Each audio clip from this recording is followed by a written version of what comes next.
दिल्ली की राजधानी कोर्ट ने शराब घोटाले में गिरफ्तार दिल्ली सीएम अरविंद केजरीवाल को 6 दिनों की रिमांड पर भेजा। मुख्यमंत्री 28 मार्च तक ईडी की कस्टडी में रहेंगे। ईडी ने मांगी थी 10 दिन की रिमांड। दिल्ली की अदालत से राहत न मिलने पर बोले सीएम केजरीवाल, कहा कि मुख्यमंत्री पद से नहीं दूंगा इस्तीफा, जरूरत पड़ी तो जेल से चलाऊंगा सरकार। सीएम केजरीवाल ने प्रवर्तन निदेशालय को कटघरे में खड़ा किया है। कहा कि उनका मकसद पूछताछ करना ही नहीं है।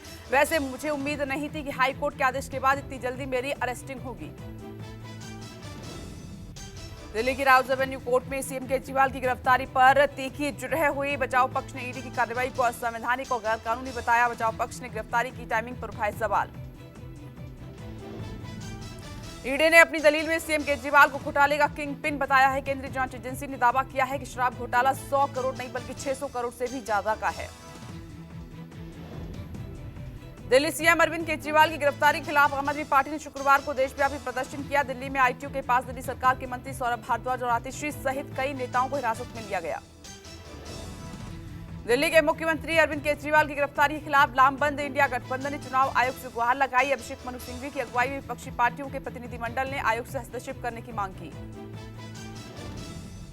चुनाव आयुक्तों से मुलाकात में गुरुवार रात ईडी की कार्रवाई को विपक्ष ने संविधान और लोकतंत्र की मूल भावना पर सीधा हमला बताया। केजरीवाल की गिरफ्तारी की गूंज कश्मीर से कन्याकुमारी तक महसूस की गई। लखनऊ से तिरुवनंतपुरम तक आप सहित इंडिया गठबंधन में शामिल दलों ने सड़क पर उतरकर तीखा विरोध जताया। अपनी गिरफ्तारी पर सीएम केजरीवाल ने कहा कि मेरा जीवन देश को समर्पित है, ना ही झुकूंगा और ना ही डरूंगा। जनता का आशीर्वाद ही मेरी ताकत है। केजरीवाल की पत्नी सुनीता केजरीवाल ने एक्स पोस्ट पर लिखा कि आपके 3 बार चुने हुए मुख्यमंत्री को मोदी जी ने सत्ता के अहंकार में गिरफ्तार करवाया है। सबको क्रश करने में लगे हुए हैं और ये दिल्ली के लोगों के साथ धोखा है। केजरीवाल की गिरफ्तारी पर बोले अन्ना हजारे, केजरीवाल ने कभी मेरी बात नहीं मानी, अब मैं उन्हें कोई सलाह नहीं दूंगा। केजरीवाल को लेकर मुझे कोई दुख नहीं होता। पंजाब में मुख्यमंत्री भगवंत मान ने गिरफ्तार केजरीवाल के परिवार से मुलाकात की। भगवंत मान ने कहा कि केजरीवाल एक व्यक्ति नहीं विचार हैं। शख्स को तो जेल में डाल दोगे, उसकी सोच को कैसे कैद करोगे। केजरीवाल की गिरफ्तारी पर केंद्रीय मंत्री अनुराग ठाकुर का बयान, बोले क्या केजरीवाल कानून से ऊपर हैं? ये कांग्रेस के भ्रष्टाचार के खिलाफ आवाज उठाते थे। ये पहले कहते थे कि सोनिया को गिरफ्तार करो।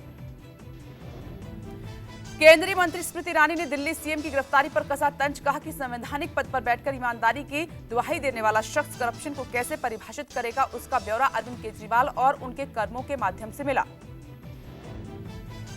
बीजेपी प्रवक्ता संबित पात्रा ने आम आदमी पार्टी पर निशाना साधा। कहा कि कानून तोड़ने वालों का गुरूर टूटा है, जो जैसा करेगा वो वैसा भरेगा। दिल्ली सीएम केजरीवाल की गिरफ्तारी का मुद्दा विदेशी मीडिया में भी उछला। जर्मन विदेश मंत्रालय ने कहा कि केजरीवाल की गिरफ्तारी को हमने नोटिस किया है। दिल्ली सीएम केजरीवाल की गिरफ्तारी के खिलाफ आम आदमी पार्टी का विरोध प्रदर्शन आज भी रहेगा जारी। सुबह 10 बजे आईटीओ के शहीद पार्क में पीएम मोदी का पुतला फूंकने की तैयारी। केजरीवाल के खिलाफ प्रदर्शन में आप सहित कांग्रेस और इंडिया गठबंधन में तमाम शामिल दल होंगे और आप ने 25 मार्च को होली कार्यक्रम किया स्थगित। 26 मार्च को प्रधानमंत्री आवास का घेराव का ऐलान। दिल्ली शराब घोटाले में गिरफ्तार बीआरएस नेता के कविता की आज कोर्ट में पेशी। पीएमएलए कोर्ट ने 16 मार्च को कविता को 7 दिनों की रिमांड पर भेजा, जिसकी मियाद आज खत्म हो रही है। बीजेपी की केंद्रीय चुनाव समिति की आज शाम होगी बैठक। पार्टी अध्यक्ष नड्डा और पीएम मोदी की अध्यक्षता में होगी मीटिंग। यूपी, राजस्थान, आंध्र प्रदेश, ओडिशा, महाराष्ट्र, तेलंगाना और केरल सहित कई राज्यों के उम्मीदवारों के नामों पर लगेगी मोहर। मध्य प्रदेश के धार में भोजशाला का सर्वे रुकवाने की याचिका सुप्रीम कोर्ट ने की खारिज। इंदौर हाईकोर्ट के आदेश पर शुक्रवार से शुरू हुआ एएसआई सर्वे। कड़ी सुरक्षा के बीच 20 सदस्यीय एएसआई टीम कर रही है सर्वे। किसान संगठन शंभू और खनौरी बॉर्डर पर आज मनाएगा शहीदी दिवस। क्रांतिकारी भगत सिंह, राजगुरु और सुखदेव की शहादत के याद में हर साल 23 मार्च को शहीद दिवस के तौर पर मनाया जाता है। बिहार बोर्ड की 12वीं का आज आएगा रिजल्ट। दोपहर 1:30 बजे बीएससीबी की वेबसाइट पर रिजल्ट जारी होंगे। 1 से 12 फरवरी तक हुई परीक्षा में 13,04,000 स्टूडेंट बैठे थे। दिल्ली में कांग्रेस नेता जयराम रमेश रात दोपहर 12 बजे करेंगे प्रेस कॉन्फ्रेंस। कांग्रेस मुख्यालय में होने वाली प्रेस कॉन्फ्रेंस में पार्टी दिल्ली सीएम की गिरफ्तारी सहित कई मुद्दों पर केंद्र सरकार को घेर सकती है। पश्चिम बंगाल में सत्तारूढ़ तृणमूल कांग्रेस आज से लोकसभा चुनाव के लिए प्रचार अभियान शुरू करेगी। पार्टी महासचिव अभिषेक बनर्जी की आज 4 जनसभाएं होंगी।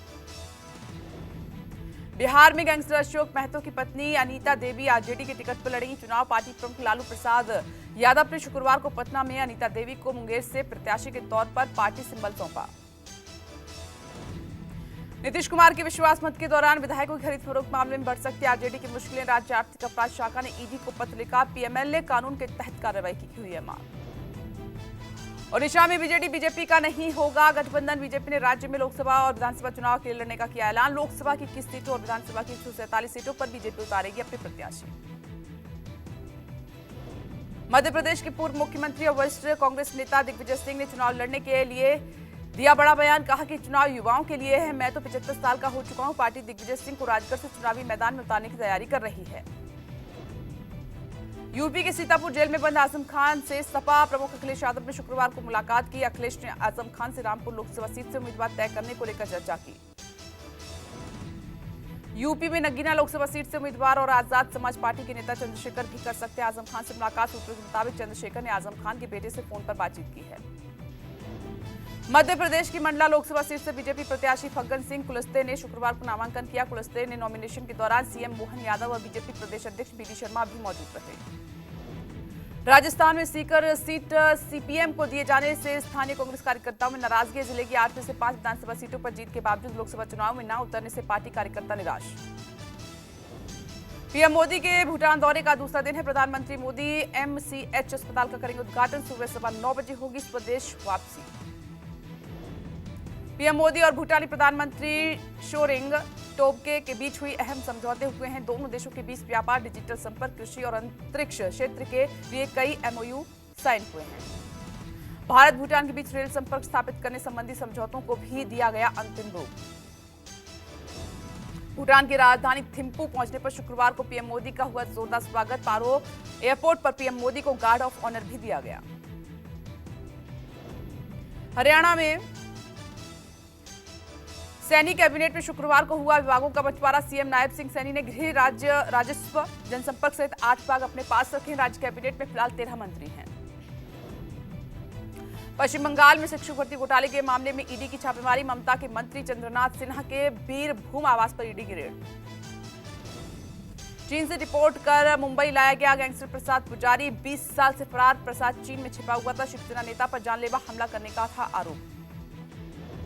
केंद्रीय माध्यमिक शिक्षा बोर्ड ने देश के अलग अलग राज्यों के 20 स्कूल पर की कार्रवाई। 17 स्कूलों की मान्यता रद्द, 3 का ग्रेड किया कम। नियम उल्लंघन और कदाचार को लेकर कार्रवाई की गई है। राजधानी दिल्ली के 5 स्कूल इसमें शामिल हैं। पूर्व क्रिकेटर और बहरामपुर से उम्मीदवार यूसुफ पठान ने शुरू किया प्रचार। पठान ने मुर्शिदाबाद से चुनाव शुरू किया है।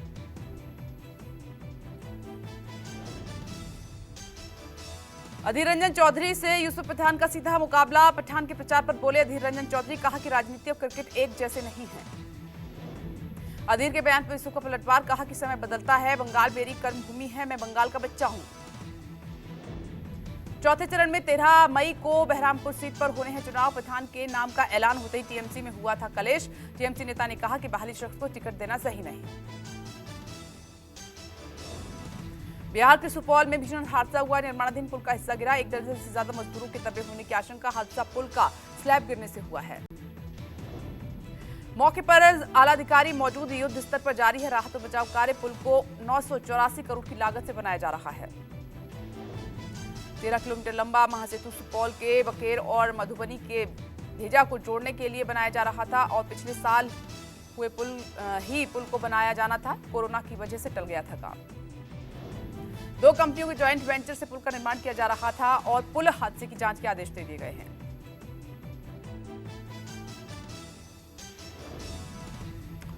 इसरो को मिली बड़ी कामयाबी। दोबारा इस्तेमाल हो सकने वाले लॉन्च RLV व्हीकल पुष्पक का सफल परीक्षण। कर्नाटक के चित्रदुर्ग में शुक्रवार को सुबह 7:10 पर इसरो का रीयूजेबल लॉन्च व्हीकल पुष्पक सफलतापूर्वक ऑटोमेटिक तरीके से रनवे पर लैंड किया। इससे पहले 2 बार रीयूजेबल लॉन्च व्हीकल की सफल लैंडिंग करा चुका है इसरो और RLV को वायुसेना की चिनूक हेलीकॉप्टर से करीब 4.5 किलोमीटर की ऊंचाई से छोड़ा गया था। व्हीकल पुष्पक मिशन को VSS ने लिक्विड प्रोपल्शन सिस्टम और सेंटर इसरो की स्पेशियल सिस्टम्स यूनिट के साथ मिलाकर पूरा किया है। तकनीकी मदद से इसरो के अंतरिक्ष अभियानों की लागत कम होगी। आईपीएल के पहले मुकाबले में मौजूदा चैंपियन चेन्नई सुपर किंग्स ने दर्ज की जीत। चेन्नई के चेपक स्टेडियम में हुए मुकाबले में रॉयल चैलेंजर्स बेंगलुरु को 6 विकेट से रौंदा। सीएसके ने जीत के लिए मिले 174 रन के टारगेट को 4 विकेट खोकर 8 गेंद की बाकी रहते हुए हासिल कर लिया। चेन्नई की जीत के हीरो बांग्लादेश के बॉलर रहमान रहे, जिन्होंने 4 विकेट लिए हैं। विराट कोहली के टी20 क्रिकेट में 12,000 रन पूरे हो गए। टी20 में 12,000 रन पूरे करने वाले भारत के पहले और दुनिया के छठे बल्लेबाज बने हैं कोहली। सबसे कम पारी में 12,000 रन बनाने का रिकॉर्ड क्रिस गेल के नाम है।